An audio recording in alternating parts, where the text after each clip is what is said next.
जहाँ क्रोध होता है वहाँ पर लक्ष्मी रूठ कर चली जाती है, जहाँ अभिमान आता है वहाँ टोटल विनाश हो जाता है, जहाँ नम्रता की नदी बहती है वहाँ लक्ष्मी आकर सेवा करती है, और जहाँ पर शांति मन में आ जाती है, प्रसन्नता आती है दिल में, वहाँ पर धन आकर बरस जाता है।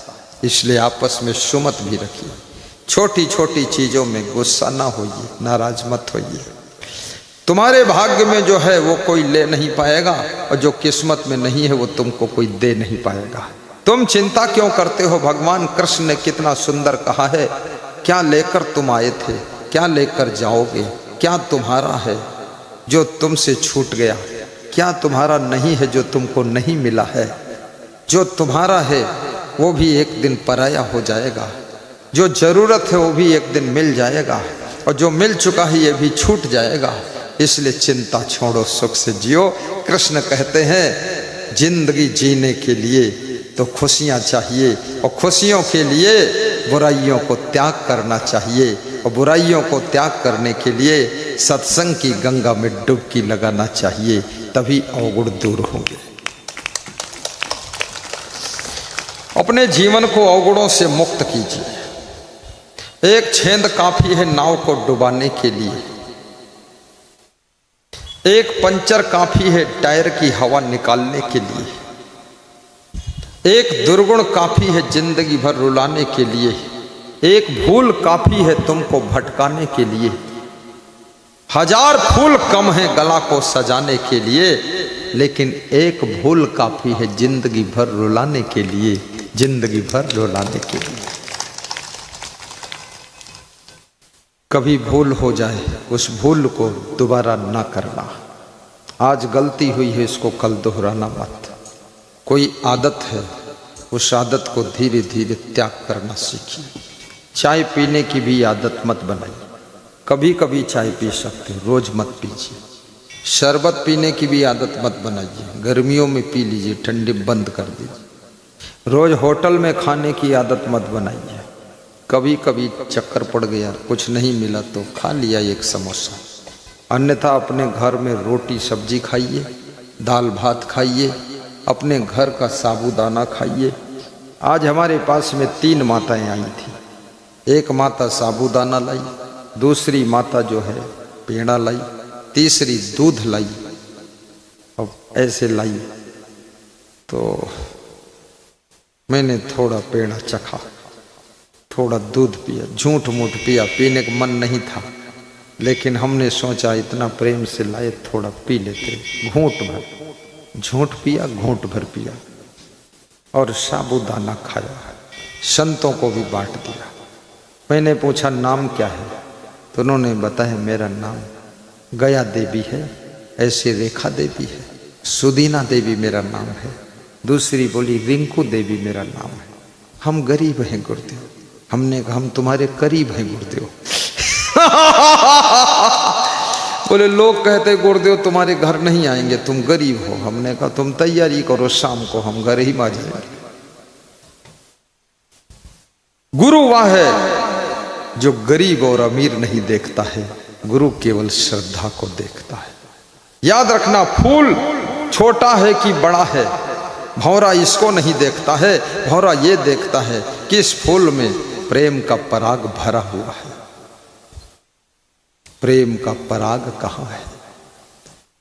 विनय कुमार को बिठाइए। विनय कुमार, हाँ बैठो। विधायक बहुत बुद्धिमान आदमी, विनय के पास चले गए, लेडीज के लिए खाली कर दिया कि इधर बैठो। ऐसा ही होना चाहिए।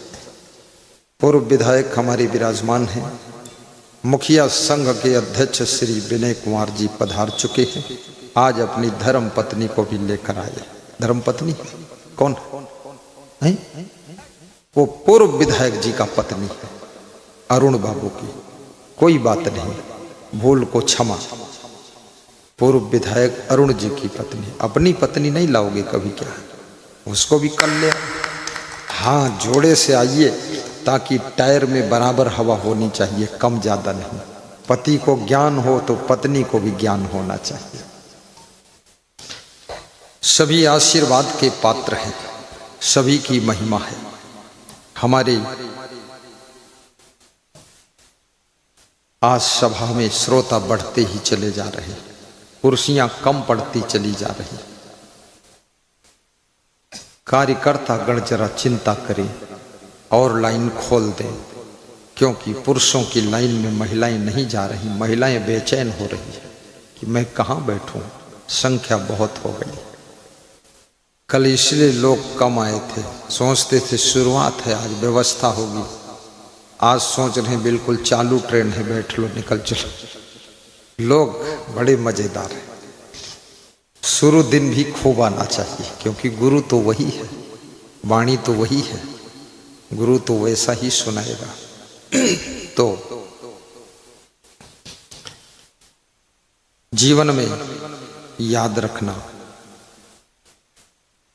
गलतियां इंसान को कमजोर करती है, आदतें मनुष्य के मनोबल को घटा देती है। आदतों को जीतिए और गलतियों को कभी दोहराइए मत। आपका जीवन गुलाब के फूल की तरह सुंदर और सुगंधित होना चाहिए।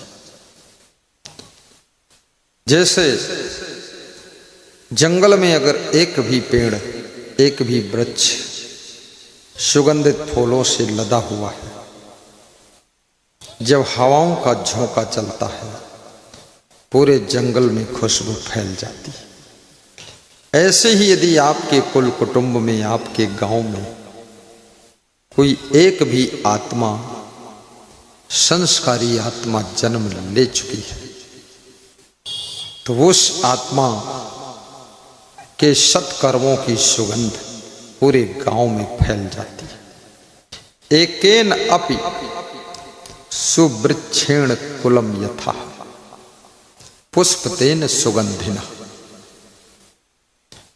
वासितम स्याद वनम सुपुत्रेण कुलम यथा। एकोपि गुणवान पुत्रो निर्गुणस्य सतैवरा एकश्चंद्रस्तमो हंति नच तारा सहस्रशः। गुणवान पुत्र होना चाहिए, माता पिता को कलाकार होना चाहिए। अपनी कलाओं को विकसित कीजिए, अपनी एनर्जी, अपना समय, अपनी बुद्धि, अपनी वाणी वेस्टेज मत करिए, व्यर्थ में मत खर्च करिए। जो लोग अपनी शक्तियों का सदुपयोग करते हैं, जो लोग अपनी बुद्धि का सही उपयोग करते हैं, वही लोग आगे बढ़ते हैं। उन्हीं का नाम होता है, उन्हीं का यश होता है, उन्हीं को सफलता मिलती है। फालतू कामों में बुद्धि को मत लगाइए। निवेदन करूंगा, फालतू बातें भी मत कीजिए।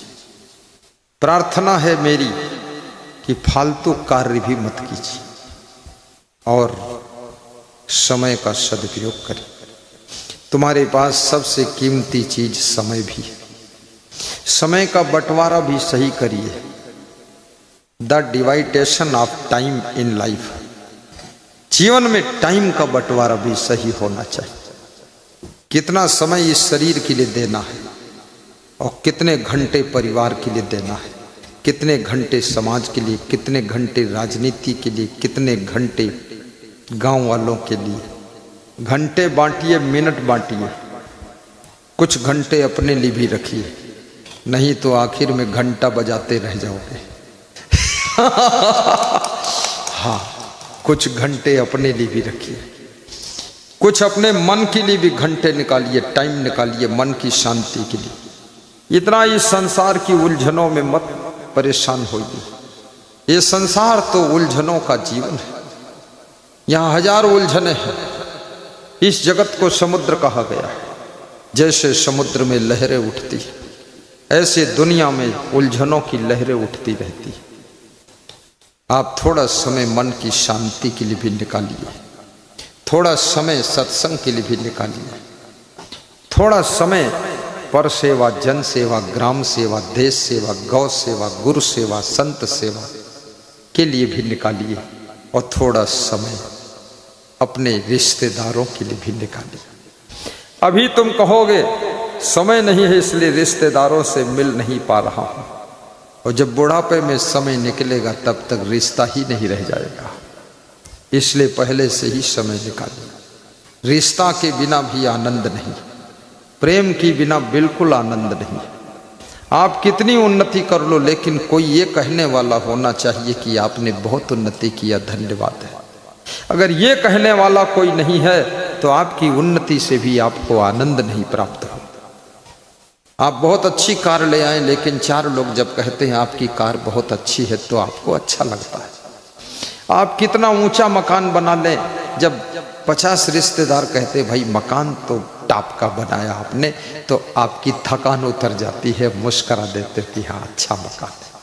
तो ये कौन कहेगा? ये दोस्त कह सकते हैं या रिश्तेदार कह सकते हैं, लेकिन कब कहेंगे? जब रिश्तेदारों के लिए थोड़ा समय निकालना पड़ेगा। शरीर के लिए भी समय निकालिए, व्यायाम कीजिए डेली। हर नेता को, राजनीति के क्षेत्र में काम करने वालों को कम से कम आधा घंटे सुबह योगा करना चाहिए, आधा घंटे पैदल भी चलना चाहिए, 1 घंटे का समय निकालिए। क्योंकि इस शरीर से तुम 24 घंटे काम लेते हो, आधा घंटे इसको सर्विसिंग के लिए टाइम दीजिए, 7 घंटे आराम का भी टाइम दीजिए, आधा घंटे योगा, आधा घंटे पैदल चलना। फिर शुगर नहीं होगी, अन्यथा शुगर धीरे धीरे हो जाएगी। और शुगर की बीमारी ऐसी है कि अंदर से तुमको खोखला कर देती है। जिसको शुगर हो गई तो सबसे पहले दिमाग डैमेज होगा, फिर आंखें डैमेज होंगी, फिर दिल डैमेज होगा, किडनी डैमेज होगी, लीवर डैमेज होगा, और फिर हड्डी डैमेज होगी, हाथ पैर डैमेज होंगे।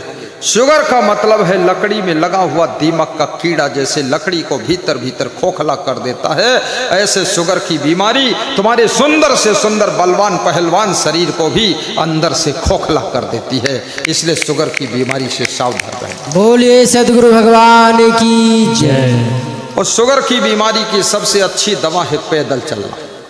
1 घंटा अगर पैदल चल दो तो शुगर का बाप भी दूर भागेगा। आधा घंटा अगर योगा कर लो सुबह, आधा घंटा शाम को, शुगर का काम खत्म हो गया। और जोर से हंस लो तो शुगर 50% घट जाएगी। और गहरी नींद सो लो, शुगर खत्म हो जाएगी, शुगर फैक्ट्री लग जाएगी अपनी। हंसना भी जरूरी है, लोग हंसते भी नहीं है, थोड़ा सा मुंह खोलते हैं, दांत दिखाते, फिर ओठ बंद कर लेते हैं। ठहाका मार कर हंसो, ऐसा हंसो कि आंखों से आंसू टपक जाए। वो हंसी होनी चाहिए, खुली हंसी हो, ठहाका की हंसी हो, ऐसी हंसी हो, कैसी हंसी हो, जैसी मेरी हंसी है ऐसी तुम्हारी हंसी होनी चाहिए। ये दुनिया में रोते रहोगे तो भी दुनिया तुमको धन्यवाद नहीं देगी, और ठहाका लगा कर हंसोगे तो भी दुनिया कुछ तुम्हारा ले नहीं लेगी। इसलिए हंस करके जिंदगी जीना सीखो। भगवान कृष्ण हंस करके जीते थे, और भगवान राम मुस्कुरा कर जीते थे, और कबीर खुश होकर जीते थे। लेकिन तुम टेंशन में जीते हो। क्या लेना है इस दुनिया में, और क्या झंझट है? हंस करके जी लो। जो प्रेम करेगा ठीक है, नहीं करेगा तो गुरुदेव का आशीर्वाद है, सब ठीक है। जय जय जय। झंझट तो खत्म होने वाले नहीं है, याद रखना। बचपन में जब भगवान कृष्ण का बेटा अपहरण हो गया, कहीं गायब हो गया, छोटा बच्चा, भगवान के मन में थोड़ा झटका लगा। रुक्मणी रोने लगी, भगवान समझाने लगे रोना मत। 18 साल का जब बेटा हो गया तब लौट कर आया और माँ को मिला। माँ रोने लगी, ये 18 साल बाद आया है। कृष्ण ने कहा रो मत, बहुत अच्छा है, बचपन से अपहरण हुआ था, पालना पोसना पड़ता, पढ़ाना लिखाना पड़ता, बिल्कुल फिट होकर आया है, जवान होकर आया, सेवा करेगा। तो रुक्मणी ने पूछा ये साथ में स्त्री कौन सी है? तो कृष्ण भगवान के पुत्र ने कहा माता जी आपकी बहू है ये। तो इसकी उम्र क्या है? बोले इसकी उम्र 36 साल है। तो तेरी? बोले 18 साल। तो दुगनी उम्र की स्त्री लाया है तू? बोले बिल्कुल ट्रेंड बहू है माता जी, सिखाना नहीं पड़ेगा। और कृष्ण हंसने लगे ठहाका लगाकर, रुक्मणी रोने लगी कि अरे ये बहू कहां से ले आया। भगवान ने बोला अच्छा हुआ ना कार्ड छापना पड़ा, ना किसी को न्योता देना पड़ा, ना ढोल वाले को बुलाना पड़ा, ना शादी वादी करना पड़ा। बेटा होशियार है, अपने आप ले आया। बहुत बढ़िया, धन्यवाद। चल घोड़ी धान धान, जैसी चल तैसी जजमान। याद रखना, भगवान कृष्ण हर परिस्थिति में, कंडीशन, पोजीशन, सिचुएशन में अपने मन को समझाना जानते थे। जो आदमी अपने मन को समझाना जानता है वो आदमी कभी दुखी नहीं होता है। जो अपने को नहीं समझा पाता, दूसरों को, गांव भर को समझाता है, वो दुख के समुद्र में डूबा रहता है। इसलिए खुद के मन को भी रोज समझा दिया करो, ताकि टेंशन ना हो, दुख ना हो, पीड़ा ना हो। ये तो दुनिया के झमेले हरगिज कम न होंगे। अफसोस बस यही है कि एक रोज हम न होंगे, एक रोज हम न होंगे। ये झमेला कम होने वाला नहीं।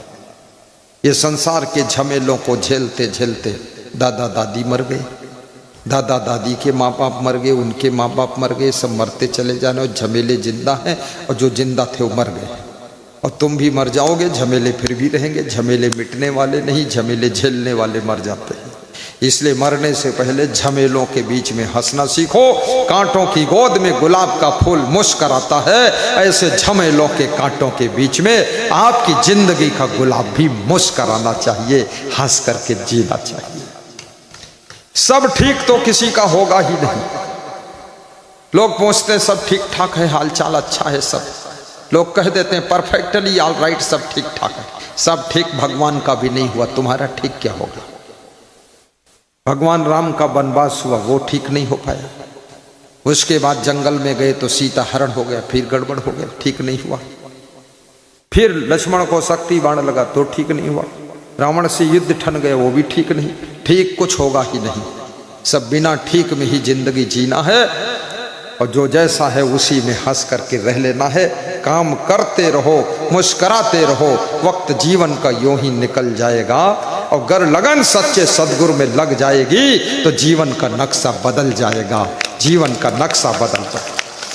तालियां जोर बजाइए। तालियां कमजोर हैं, इसका भी कारण है। तालियां क्यों नहीं बज रही, इसका भी कारण है। तालियां धीरे बज रही, इसका भी कारण है। जब टेंशन तादाद से ज्यादा होती है तो तालियां नहीं बजती है, और चिंता जब जरूरत से ज्यादा होती है तालियां धीरे बजती है, और जब अंदर अंदर ज्यादा उलझन होती है तो तालियां कम बजती है। इसलिए याद रखना, बेइज्जती का सवाल है, इज्जत का सवाल है। ताली जोर बजाइए, नहीं तो मैं समझ जाऊंगा तुम तादाद से ज्यादा टेंशन में पड़े हुए। अब सबने ताली इसलिए बजाई है कि इज्जत बचाना है, बाकी टेंशन खत्म थोड़ी हुई। तुम खत्म हो उससे पहले टेंशन को खत्म कर लीजिए, अन्यथा टेंशन के कारण कम उम्र में ये टेंशन तुमको खत्म कर देगी। दो में से एक को खत्म होना है, चाहे टेंशन को तुम खत्म कर दो, चाहे टेंशन तुमको खत्म कर दे। तो ज्ञान की तलवार से अपनी टेंशन और चिंता की गर्दन काट दीजिए, उसको खत्म कर दीजिए और अपने आप को जिंदा रहने दीजिए। बोलिए सदगुरुदेव की जय हो। साहिब बंदगी, साहिब होली का सत्संग है, इसलिए थोड़ा ताकत बढ़ रही है। और सुबह साबूदाना की खीर भी खाया, उसकी अलग से ताकत है। इसका मतलब ये नहीं कल सब लोग साबूदाना की खीर ले आओ तो हॉस्पिटल भी पहुंच जाऊंगा। उल्टा अर्थ मत लेना, बहुत ज्यादा मैं खाता नहीं, बस सादा जीवन, सादा भोजन। ये तो मैं प्रशंसा कर देता हूँ, अरे लाओ लाओ माल ले आओ, माल ले आओ। खाता नहीं। ज़्यादा खाने से पेट इतना बड़ा हो जाएगा जैसे इंडिया गेट। हाँ, पेट को अलग से बांध के रखना पड़ेगा गमछा में। आज एक भगत वो चादर देगा 20 चादर, तो सब चादर से पेट बांधना पड़ेगा। उसकी दया थी, करुणा थी, किसने दिया था 20 चादर, खड़े हो जा। वो देखो पीछे, इधर निकल के आ जाओ, तो आ जाओ। 20 चादर लाया था, एक चादर मैंने उसी को ओढ़ा दिया, 19 में ले लिया, और 25 साधु है। अब चादर जब बटेगी तो साधु साधु में झगड़ा होगा, 6 को मिलेगी नहीं। यहाँ बैठो, नीली कुर्सी पर आ गया हूँ, ये भक्त है चादर देने, कितना प्रेम है इसका। 20 चादर लाया। श्रद्धा देखिए, देने का मन हो गया कि गुरु को क्या दूं, होली भी है, गुरु मिलेगा तो खाली क्या मिलूं। चादर दिया है, बहुत अच्छी चादर। ऐसी ऐसी चादर हम लोग प्रयोग करते हैं, ओढ़ लेते हैं, पहन लेते हैं, कुछ कर लेते हैं। गुरु की सेवा में सबको भाव से समर्पण करना चाहिए। जीवन बहुत अच्छा है। घोग सम की धरती धन्य है। यहां कभी न कभी तो ऋषि मुनियों ने तप किया होगा। माताएं धन्य हैं जिन्होंने ऐसी आत्माओं को जन्म दिया है, जिन्होंने गुरु को बुलाकर सत्संग करवाया है। मैं आशीर्वाद दे दूंगा सत्संग कमेटी को। शंभुदास, शंभु साहब धन्य है, जिस कमेटी के द्वारा इतना बड़ा समागम रचा गया है। और मेरी इच्छा भी थी कि होली में घोग सम में मनाऊं, तो मुझे होली यहाँ करने का अवसर मिला है। और होली में ज्ञान रंग बरसाऊं, भक्ति बरसाऊं, प्रेम का रंग बरसाऊं। ये गोबर और कोयला, लाल और पीला रंग ये नहीं चाहिए। हमें तो भक्ति का रंग चाहिए प्रभु। हमें तो आपके प्रेम का, सेवा का रंग चाहिए, कृपा का रंग चाहिए, आशीर्वाद का रंग चाहिए। जब मीराबाई कृष्ण के मंदिर में जाती है, कृष्ण मीरा से पूछते हैं कुछ मांगना है क्या? तो मीरा कहती है श्याम पिया मोरी रंग दे चुनरिया। मीरा ने यही मांगा है कि हे श्याम, तुम मेरे पिया हो, परमात्मा हो। पिया माने परमात्मा होता है। 2 प्रकार के पिया होते हैं। एक तो संसार का पिया होता है जिसको पति कहते हैं। पति को भी पिया कहा जाता है। समझ रहे हो कि नहीं समझ रहे? पिया। और परमात्मा को भी पिया कहा जाता है। ये 2 पिया होते हैं। इस लोक का पिया नारी के लिए उसका पति है, और परलोक का पिया परमात्मा है। इसलिए पति को परमेश्वर का स्थान दिया जाता है। पति को परमेश्वर भी कहा गया है। पति का सम्मान करना चाहिए। जो नारी पति का सम्मान करती है उसके घर में कभी गरीबी नहीं आती है। जो पुरुष अपनी स्त्री में लक्ष्मी का रूप देखता है और लक्ष्मी समझ करके उसका आदर रखता है, उसके घर में कभी लक्ष्मी कम नहीं होती है। घर लक्ष्मी से भरा रहता है। इसलिए स्त्रियों को भी दुखाना नहीं चाहिए। जैसी भी तुमको स्त्री मिली है, जैसा भी पति मिला है, भाग्य में यही था, उसी के साथ में प्रेम से रहो। तुम्हारे दोनों के माध्यम से कोई दिव्य आत्मा का जन्म होगा। तुम अपने को साधारण मत समझो। जो गुरु मिला है उससे खूब प्रेम रखो, और जो शिष्य मिले हैं उनसे भी खूब प्रेम करो। किससे प्रेम करोगे? प्रेम के सागर बन जाओ। जितना ज्यादा तुम्हारे दिल में प्रेम लहरें मारेगा, उतना ही ज्यादा तुम सुखी रहोगे, विकास भी करोगे। और घर से प्रेम की शुरुआत करिए। बूढ़े दादा दादी, बूढ़े सास ससुर से प्रेम कीजिए। 10 मिनट का समय निकाल कर अपने दादा दादी के पास भी बैठिए। 5 मिनट जरा सास ससुर के पास भी बैठिए। 10 मिनट का समय अपने पत्नी को भी दीजिए, और 10 मिनट समय निकाल कर अपने पति के पास भी बैठिए। जब पति आए तो बर्तन मांजना शुरू कर दिया तुमने। पति घर में आया तो कपड़े पीटना शुरू कर दिया। पति कुछ बोला तो पति को भी पीटना शुरू कर दिया। ये तरीका गलत है। थोड़ा काम जल्दी जल्दी पहले से निपटा लो और पति के पास बैठो, फ्री होकर बैठो, प्रेम से बैठो। और अपने बच्चों के लिए भी समय निकालिए थोड़ा। कम से कम बच्चों के साथ में फ्री होकर 10 मिनट बैठ जाइए। बच्चों को समझाइए भी, बच्चों को ज्ञान दीजिए, बच्चों को बुराइयों से बचाइए, बच्चों को अच्छे अच्छे संस्कार दीजिए। बच्चे सिखाने से सब सीख सकते हैं। बच्चों के सामने स्वयं भी गलतियां मत करिए। बच्चे जो देखते हैं सुनते हैं उसको सीखते हैं। तंबाकू मत खाइए, छोड़ दीजिए। जिस दिन से बच्चे जन्म ले लें दारू पीना मना है, तंबाकू खाना मना है, पुड़िया खाना मना, सिगरेट पीना मना, गाली देना मना, बुराई करना मना, चाय भी कम पीना है। बच्चों को वाणी से समझाने के बजाय अपने आचरण से समझाना शुरू कर दो। हमारे आश्रम में कहीं बोर्ड नहीं लगा है कि नशा व्यसन मत करो, लेकिन हम जब नशा नहीं करते हैं तो जो भक्त आता वहां नशा कोई करता ही नहीं। सब समझ जाते हैं यहां कंट्रोल में रहने। दुनिया को सुधारने से पहले खुद को सुधारना जरूरी है। बच्चों को महान बनाने के लिए खुद को महान बनाना जरूरी है। और ये भी याद रखना, थोड़ा समय पड़ोसियों के लिए भी दीजिए। उनके साथ भी बैठकर कभी कभी प्रेम की चर्चा कीजिए। थोड़ा समय परोपकार के लिए भी निकालिए, और थोड़ा समय और धन और बुद्धि सत्संग के लिए भी निकालिए।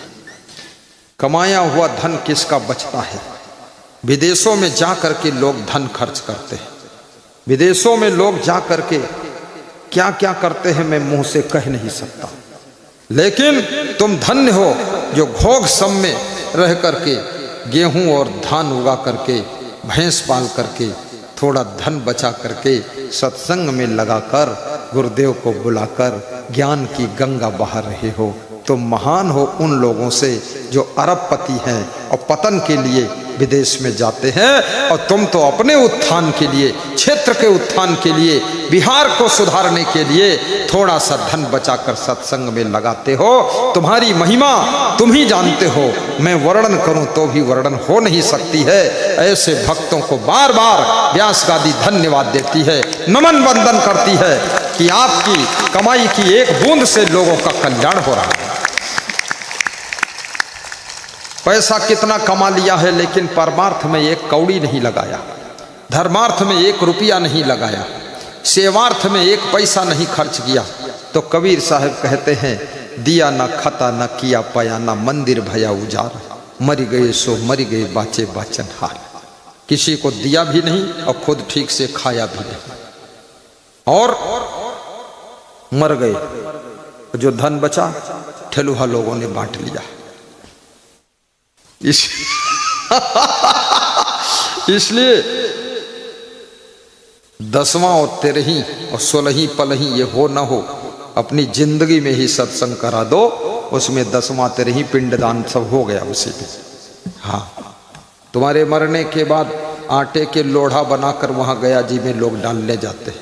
मरे तुम यहाँ हो, फूके गए हो खेत में, और आटा के गोला वहां फेंक रहे हैं गया जी में, और हड्डी फेंक रहे हैं हरिद्वार में। तुम्हारी हड्डी भी यहाँ नहीं रह सकती घोग सम में, वो भी हरिद्वार हम डाल देंगे गंगम, कि उधरे वही चली जाए। और हरिद्वार हम डालेंगे गंगम, फिर बिहार में आएंगी वो। इसलिए याद रखना, कोई पिंडदान करे ना करे, तुम अपने जीवन में ही भक्ति करो, खुश रहो, ज्ञान सुनो, आनंदित रहो, मगन रहो, लगन में लगे रहो, और श्याम पिया मोरी रंग दे चुनरिया ये गीत गाते रहो। गीत गाते रहो, गुनगुनाते रहो। बोलो, काम करते रहो, गीत गाते रहो, मुस्कराते रहो, गुनगुनाते रहो। वक्त जीवन का यूं ही निकल जाएगा, वक्त जीवन का यूं ही निकल जाएगा। मुस्कुराते रहो, गुनगुनाते रहो, वक्त जीवन का यूं ही निकल जाएगा, वक्त जीवन का यूं ही निकल जाएगा। गर लगन सच सदगुरु से लग जाएगी, सारे जीवन का नक्शा बदल जाएगा, सारे जीवन का नक्शा बदल जाएगा। मुस्कराते रहो गुनगुनाते रहो, वक्त जीवन का यूं ही निकल जाएगा, वक्त जीवन का यूं ही निकल जाएगा। थोड़ा समय गुरु दर्शन के लिए भी निकालो। कभी नेपाल बॉर्डर कबीर धाम भी आओ, गुरु के पास बैठो, गुरु का आश्रम भी देखो। महबूब की हर चीज महबूब होती है, गुरुदेव की हर चीज पूज्य होती है। आश्रम का भी दर्शन करिए। सुच सुंदर आश्रम निरखे हर से राजीव नयन, सुंदर आश्रम का दर्शन करो। अलग अलग स्थान का भी अलग अलग महत्व होता है। तीर्थों में सत्संग सुनो, उसका अलग प्रभाव है। घोग सम में कोसी नदी के तट पर बसे हुए गांव में सत्संग सुनो, इसका अलग प्रभाव है। यहाँ डबल प्रभाव है, क्योंकि ग्राम देवता लोग हैं और नदी के तट पर यह सत्संग हो रहा है। कोसी नदी की धारा बह रही है। कछुआ पुल पार करके तुम आते हो। पहले तो चचरी का पुल था, वो चचरी बोलते, उसमें डर लगता था। मेरी गाड़ी उस समय स्कॉर्पियो थी, उस पर चढ़ाया था, मैं कांप गया था कि कहीं गाड़ी सहित राम राम सत्य ना हो जाए। वो चचरी का पुल इधर उधर हिलता था, तो मैं बार बार यही पूछता था, पुल बन गया कि नहीं बना। तो लोग बोले कछुआ पुल है। तो हमने कहा रे ये सीमेंट वाला पुल कब बनेगा। सरकार को थोड़ा घोग सम गांव पर भी दया करना चाहिए, और कछुआ पुल हटाकर अगली बार आऊं तो सरकार को यहाँ सीमेंट वाला पुल बना देना चाहिए, ताकि लोग स्पीड से पार हो। कभी कोई मिल जाएगा सरकार का आदमी तो बोल भी दूंगा मैं उसको। है दो चार लोग, एक राम कृपाल यादव है, मिनिस्टर हुआ है, वो मेरा प्रिय भक्त है। पता नहीं वो किस विभाग का मंत्री बना, ये नहीं मालूम है। एक विधानसभा अध्यक्ष है प्रेम कुमार, वो भी प्रिय भक्त है। उसको बोलूँगा कि दुनिया भर के पुल बनाता है, लेकिन एक पुल बना दे घोग सम वाला। मेरे को जाना पड़ता है वहाँ, कहीं कछुआ पुल लुढ़क गया तो मेरा क्या होगा। हाँ, वास्तव में सरकार के लिए बाएं हाथ का खेल है, हमारे आपके लिए तो बहुत बड़ा काम है।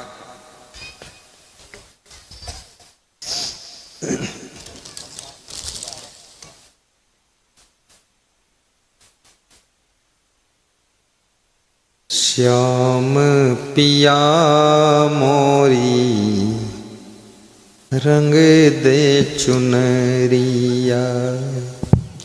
सबको तिलक लगाया जा रहा है, श्रद्धा से तिलक लगाइए। ये हिंदू धर्म का चिन्ह है, भक्ति का प्रतीक है।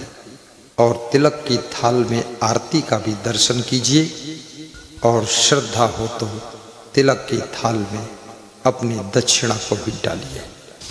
उससे आपको शांति भी मिलेगी और मनोकामना भी पूर्ण होगी। श्याम पिया मोरी रंग दे चुनरिया। मीरा कृष्ण के सम्मुख खड़ी है और मीरा गा रही है कि हे श्याम, हे कृष्ण, मेरी चुनरी को रंग दो। जिसको मीरा चुनरी कह रही है उसको कबीर साहब चदरिया कह रहे हैं। और कबीर साहब ने कहा है, झीनी झीनी रे बीनी चदरिया, राम नाम की बीनी चदरिया, दास कबीर जतन से ओढ़ी, ज्यों की त्यों धर दीनी चदरिया, झीनी झीनी रे बीली चदरिया। राम नाम की ओढ़ी चदरिया। कबीर साहब कहते हैं ये जीवन रूपी चादर मिली है, इस चादर में दाग नहीं लगना चाहिए। ये चादर तुम्हारी जिम्मेदारी है, ये जिंदगी की चादर बेदाग रहना चाहिए। श्याम पिया मोरी रंग दे चुनरिया, श्याम पिया मोरी रंग दे चुनरिया, रंग दे चुनरिया, रंग दे चुनरिया, श्याम पिया मोरी रंग दे चुनरिया, श्याम पिया मोरी रंग दे चुनरिया। कृष्ण ने पूछा, हे मीरा कैसा रंग चढ़ाऊं? मीरा ने कहा कि ऐसा रंग चढ़ाइए कि रंग कभी उतरे ना। ऐसा रंग दे रंग ना ही छूटे, ऐसा रंग दे सब गुनगुनाइए, रंग डूब जाइए, छूटे, कहीं जाना है तो भी मत जाइए। प्रोफेसर साहब उठिए मत, बैठे रहिए, पूरा रंग दूं, आधा रंग चढ़ा है अभी। श्याम पिया मोरी रंग दे चुनरिया, श्याम पिया मोरी रंग दे चुनरिया। कैसे रंगना है? ऐसा रंग दे रंग ना ही छूटे, ऐसा रंग दे रंग ना ही छूटे, चाहे सारी उमरिया, श्याम पिया मोरी रंग दे चुनरिया, श्याम पिया मोरी रंग दे चुनरिया, रंग दे चुनरिया, रंग दे चुनरिया, रंग दे चुनरिया, रंग दे चुनरिया, श्याम पिया मोरी रंग दे चुनरिया, श्याम पिया मोरी रंग दे चुनरिया।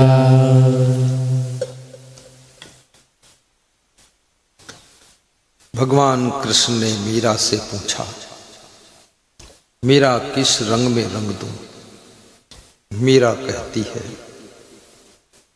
हे प्रभु आप स्वयं बताओ किस रंग में रंगोगे? कृष्ण ने कहा, लाल रंग रंग दूं, हरे रंग में रंग दूं? परमात्मानी सृष्टि में बधारे बधारे हरो रंग छे। गुजरात में कहावत छे, भगवाननी सृष्टि में हरो रंग बधारे छे। ये मैं गुजराती बोल दिया आपसे, क्योंकि मैं 19 प्रदेशों में जाता हूँ तो 19 प्रदेशों की थोड़ी थोड़ी भाषा बोल देता हूँ, कभी कभी बिहार की भी बोल देता हूँ। अभी बोला था ना गच देना तो ऐसे वहाँ पर भगवान की सृष्टि में हरा रंग बहुत है। हरी घास, हरी फसलें, हरी पत्तियां, हरे वृक्ष। भगवान ने कहा हरे रंग में रंग दूं मीरा। मीरा ने दुखी होकर कहा कि न लाल में रंगाऊंगी न हरा रंगाऊंगी, तो कौन सा रंग चाहिए? तो देखो मीरा क्या गा रही है। लाल ना रंगाऊं मैं, हरी ना रंगाऊं लाल ना रंगाऊं मैं, हरि ना रंगाऊं अपने ही रंग में रंग दे चुनरिया, अपने ही रंग में रंग दे चुनरिया। श्याम पिया मोरी रंग दे चुनरिया, श्याम पिया बहुत सुंदर। रंग दे चुनरिया। हे श्याम, ना तो मैं लाल रंग में रंगाऊंगी ना हरे रंग में रंगाऊंगी। कृष्ण ने कहा तो फिर मैं तो आप अपने रंग में रंग दो, मुझे दुनिया का रंग नहीं चाहिए। ये दुनिया का रंग तो बेकार रंग है। हे प्रभु, आप अपना रंग चढ़ा दो और ऐसा रंगो कि दुनिया कितना ही धोबी बन करके धोए पर ये रंग उतरे ना। भक्ति का रंग ऐसा चढ़ना चाहिए, किसी के बहकाने से भी आपके भक्ति का रंग हल्का नहीं होना चाहिए। कोई कितना तर्क कुतर्क करे, टीका टिप्पणी करे, लेकिन आपके भक्ति के रंग में कमी नहीं आनी चाहिए। टीका टिप्पणी तो करना अज्ञानी लोगों का काम ही है, उनके पास और कोई काम ही नहीं है। कुछ लोगों का तो धंधा यही है, किसी का गुणगान नहीं करते, वो सबकी निंदा करते रहते, भगवान की भी निंदा। कितने लोग राम भगवान में, कृष्ण भगवान में, कबीर में भी कमी निकालते रहते, अपने बाप में भी कमी निकालते हैं, माँ में भी कमी निकालते हैं, बस खुद में कहते कि मैं परिपूर्ण हूँ, मैं बिल्कुल फिट हूँ। अहंकारी है। हर नेता में कमी निकालते हैं, नेताओं की बहुत निंदा करते हैं और खुद नेता बने तो पूरा चुनाव हार जाएंगे, लेकिन दूसरों नेताओं के ऊपर बहुत टीका टिप्पणी, ये ठीक नहीं, वो ठीक नहीं। तो आओ ना, बनो नेता, तुमको ठीक कर दे फिर हम लोग। हाँ, फालतू बकवास। नेताओं को भी धन्यवाद दीजिए। राजनीति में बहुत थकान आती है, राजनीति बहुत कठिन पथ है। देखने में लगता है वहाँ बहुत लड्डू हैं, वहाँ लड्डू नहीं है, वहाँ बहुत मेहनत है। रात दिन जागना भागना, नींद हराम हो जाती है, खाना पीना भी टाइम बे टाइम हो जाता है। जो 20 साल राजनीति कर लेता है तो शुगर की बीमारी उसको गिफ्ट में मिलती है कि ले लो शुगर, चले जाओ। बहुत कठिन है राजनीति। नेताओं को भी धन्यवाद दीजिए, अफसरों और कर्मचारियों को भी धन्यवाद दीजिए, अच्छे साधुओं को भी धन्यवाद दो। सब साधुओं की निंदा करते रहना। यहाँ लाखों साधु है, एक दो साधु कोई गलती भी किया हो या न किया हो, या फंसाया गया हो या फंस गया हो, उसको छोड़ो, लेकिन बाकी अच्छे साधुओं का गुणगान करो। इन्हीं स्त्रियों में लक्ष्मी जैसी स्त्रियां भी हैं, याद रखना, सबकी निंदा मत करो। कितनी ऐसी स्त्रियां हैं जो पतिव्रता है, अपने पति को ही दिल में बसाया है, देवी स्वरूपा है। कितने पुरुष ऐसे हैं जो पत्नी व्रता है, अपनी पत्नी के अलावा वासना की दृष्टि से किसी को देखते नहीं, केवल अपनी पत्नी से ही बस संतुष्ट रहते। ऐसे पुरुषों की भी थोड़ा प्रशंसा कीजिए। सबकी निंदा करने की आदत जिनकी हो जाती है, वे लोग स्वयं बुराइयों से भर जाते। कबीर साहब कहते हैं, वाणी के 3 अवगुण होते हैं, गाली देना, निंदा करना और झूठ बोलना। कितने लोग तो फालतू झूठ बोलते रहते हैं, वो झूठ बोलने से छकते ही नहीं, बहुत झूठ बोलते। तुम पूछोगे क्या कर रहे थे, तुरंत झूठ बोल देंगे। स्नान कर रहे थे तो स्नान नहीं बताएंगे, वो बताएंगे खेत में गए थे। अरे स्नान भी बता दोगे तो क्या बुराई है। झूठ अनावश्यक बोलना महापाप है। झूठ तब बोलना चाहिए जब किसी के प्राणों की रक्षा हो रही है। तुम्हारे झूठ से तो झूठ बोल दीजिए। झूठ वहाँ बोलना चाहिए जहाँ लोग झूठ बोलकर तुमको झूठ में फंसा रहे हैं, तो उनके झूठ को काटने के लिए तुम झूठ बोल दो।